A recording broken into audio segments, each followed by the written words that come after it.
Here is the answer up front.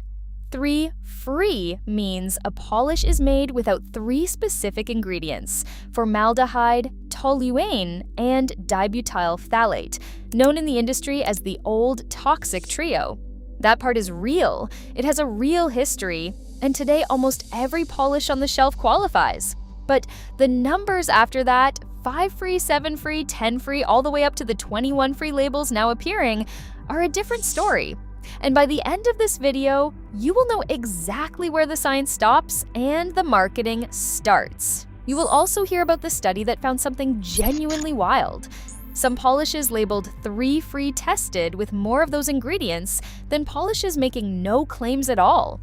The number on the bottle, it turns out, is not a guarantee. Let us decode it properly. Start with the real history, because the first 3 numbers earned their reputation.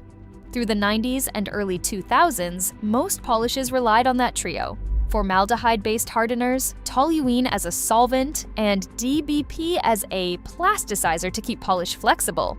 Then research began linking them to health concerns. Formaldehyde is classified as a carcinogen, toluene got connected in studies to respiratory irritation and nervous system effects with prolonged exposure, and DBP to reproductive and developmental concerns. Europe moved first. The EU's cosmetics regulations tightened, restricting DBP outright. And as one industry founder put it, that created a domino effect that forced reformulation worldwide. Brands dropped the trio through the late 2000s, and 3 free was born as the badge for it. So when you see 3 free, real chemicals, real research, real regulatory history, that tier means something. There is also an honest counterpoint worth hearing, because this channel does both sides. Nail chemists point out that the story is messier than the scary version. Toluene, for instance, was phased out largely because it is a volatile organic compound with environmental rules attached, not purely as a health retreat. And the formaldehyde resin you will see at the 5 free tier is not actually formaldehyde, it is a different substance that was merely made using it, containing only the faintest trace. The chemist's broader point stands regardless of where you land. A product that contains a scary-sounding name and a product that is harmful at the levels in a bottle of polish are 2 different claims. And dose is the whole conversation. So here's the ladder, tier by tier. 5 free adds formaldehyde resin and camphor, 2 ingredients with documented irritation and allergy associations for some users. Still a meaningful tier. Plenty of major brands live here. 7 free adds xylene and ethyl tosalamide. This is roughly where the meaningful chemistry ends, because most modern formulas don't lean on these anyway. And then the arms race begins. 10 free, 12 free, 16 free, 21 free, and here's the part the labels don't tell you. Several of the ingredients being proudly excluded were never in nail polish to begin with. The clearest example, straight from honest indie makers themselves, parabens. Parabens are preservatives for water-based products, creams, shampoos. Nail polish is solvent-based. It doesn't use them. Advertising a polish as paraben-free is like advertising it as gluten-free. Technically true, functionally meaningless, and it exists so a bigger number can sit on the label than the competitors. One indie retailer put it flat out. Past a point, X-free is marketing, not a regulated standard. Because that's the other thing, none of these labels are regulated. No agency defines what 10 free must mean, no one audits it. And non-toxic printed on a bottle has no legal definition at all. Which brings us to the study, the receipt, this whole video turns on. A peer-reviewed analysis of N-free polishes, published in the environmental health literature, examined products claiming to have eliminated the toxic trio.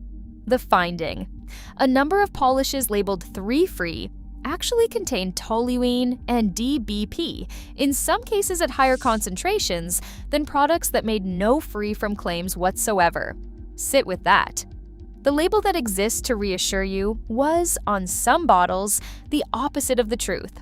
Nobody is alleging every brand does this, the big names have been reformulated for over a decade, but it demolishes the idea that the number on the front is a certificate. The ingredient list on the back is the only part of the bottle with rules attached. So, what do you actually do with all this? 4 practical takeaways. No fear required. 1. Any mainstream polish today is already 3 free in practice. The trio era ended years ago, so you don't need to pay extra for the badge. 2. If you want to verify anything, flip the bottle. The INCI ingredient list is regulated. The front label number is not. 3.